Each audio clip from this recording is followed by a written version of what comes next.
Hey everybody, Z Garcia here, and today I'm going to be doing a little speed review of 5 different games.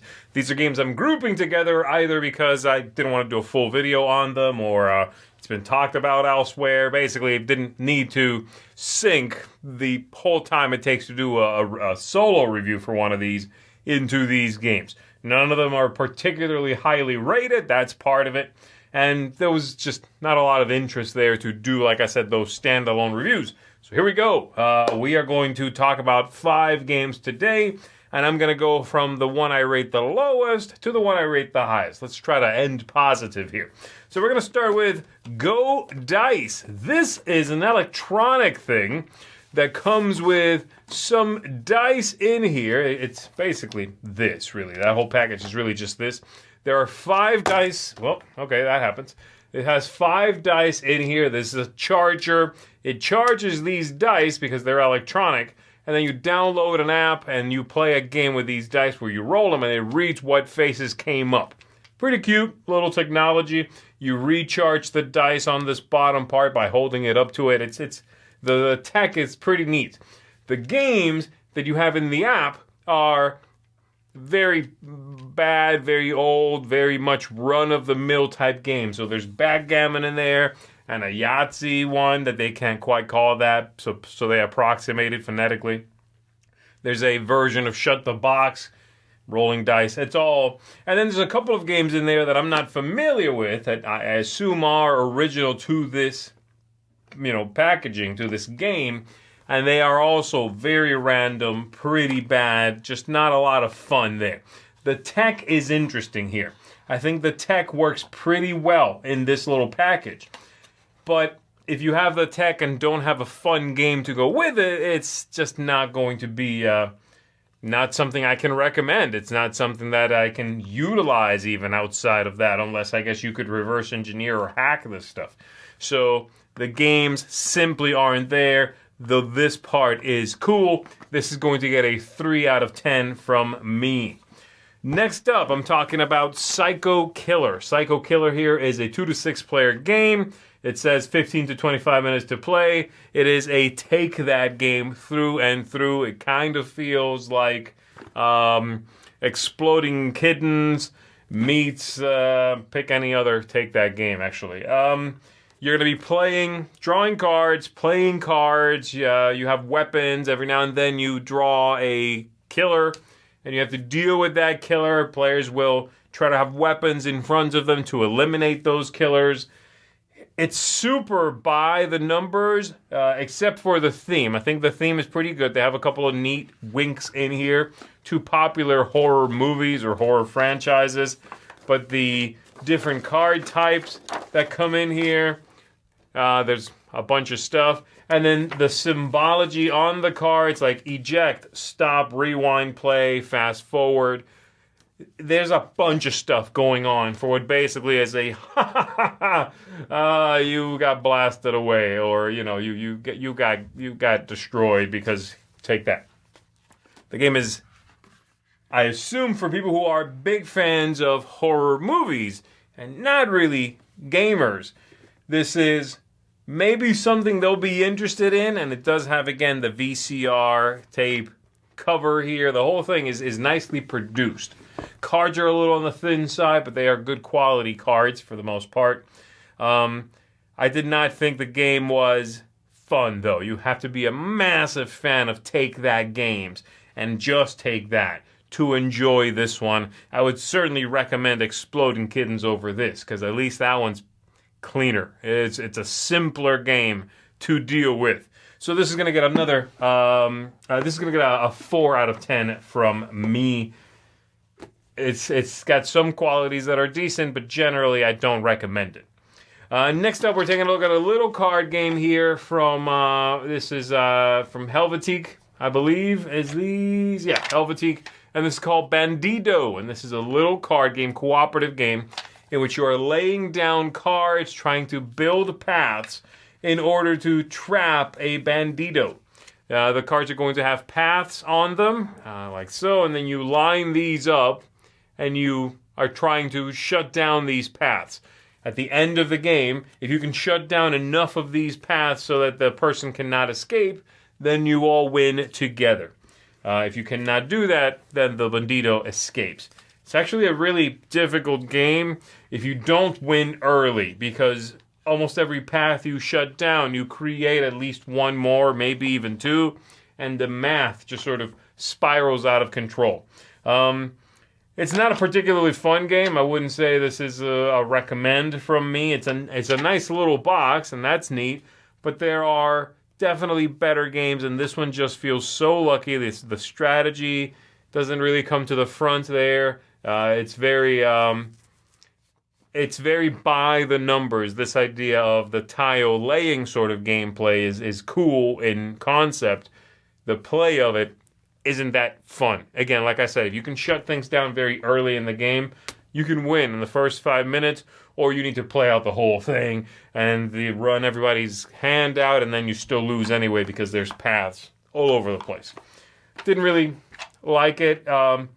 It's an average game, and it is one that I could see being enjoyed perhaps with kids.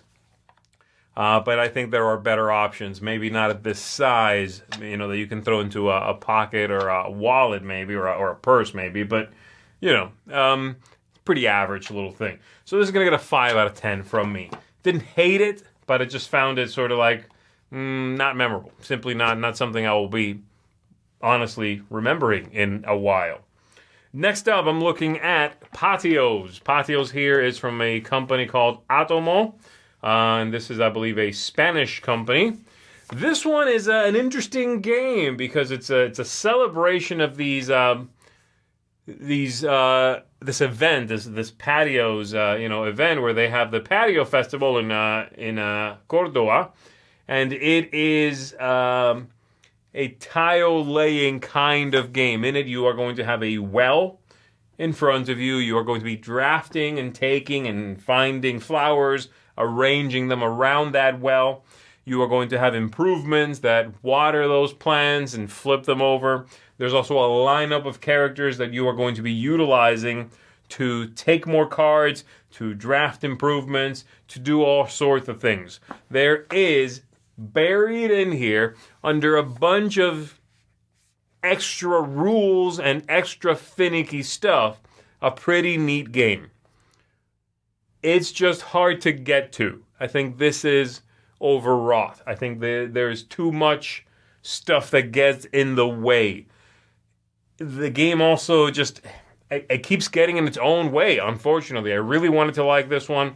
I thought the setting is very cool. It sort of feels like a celebration. I know that the designer and the people who worked on the game are from here, so they were celebrating this festival.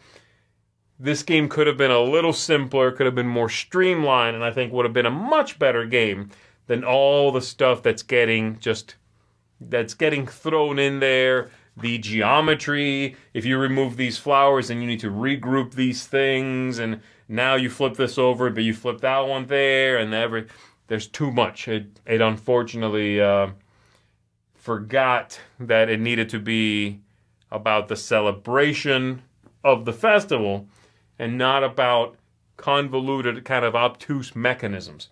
There's too much of that. But this is, I would say, certainly of all the ones I'm looking at today, I think it's the one that has the most interest and promise, and maybe even the one I would say, if they come up with a cleaner second edition, I'd be all over. As it is right now, this gets a 5.5. And then lastly, I'm taking a look at Fangs here from Cosmos. This is a reprint of a game that came out some time ago, many years ago now, called Shadow Hunters. And Shadow Hunters is a big group game. You can play with, 5 to 8? Yeah, 5 to 8 players. Big groups are fine in this. And each player is a secret character. You have werewolves, vampires, and then just humans. And on your turn, you are going to be moving around locations, drawing cards that give you abilities, powers, weapons, whatever. Checking on other people's identities. You can draw from a deck that lets you kind of ask someone else who they are in the game. Trying to figure out who your teammates are. If you're vampires, who are the vampires at the table. and achieve your objective, taking out the werewolves in that case. And the werewolves want to take out the vampires, and then the humans, that are basically individually on their own teams, have specific winning conditions.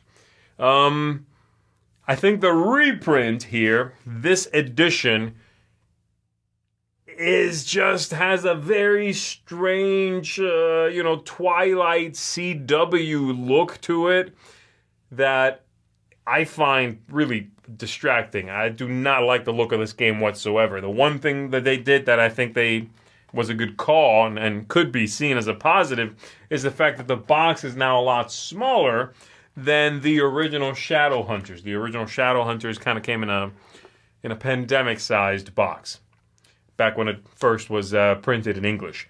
So this one is smaller. Production quality is okay, except for, again, the artwork I think is really pretty tough. And the game is interesting, but it does lose something thematically here with this new Fangs, werewolves versus vampires versus humans look. Just the ridiculous, bad TV poster look of the cover, the whole thing. This is going to be a hard sell for you if you are wanting to bring this to the table and you are not a big fan of again, I don't know how else to put it, the CW. If you're not a big fan of that, then I think you're going to have a hard time getting people to sit down and play this one with you. But the game is a proven game that's been out before and is now being reprinted. I liked the original game. I'm docking this one a little bit for this production. Nothing spectacular. The game's been out of print for a long time, and finally, when they now reprinted, this is what we get. That's a letdown. So this is going to get a 6.5 from me. Could have been better, for sure. And again, the game is there, though it's very esoteric and a weird game. But this edition isn't the one you want to get. It's not the one you want to jump on.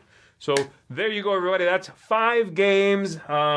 Some soft recommends there, more curios generally than anything else. But hopefully that gives you something to think about if you come across these. Now you maybe know a little bit more about them. There you go. That's going to do it. My name is Z Garcia. Thank you very much. I'll see you on the next one.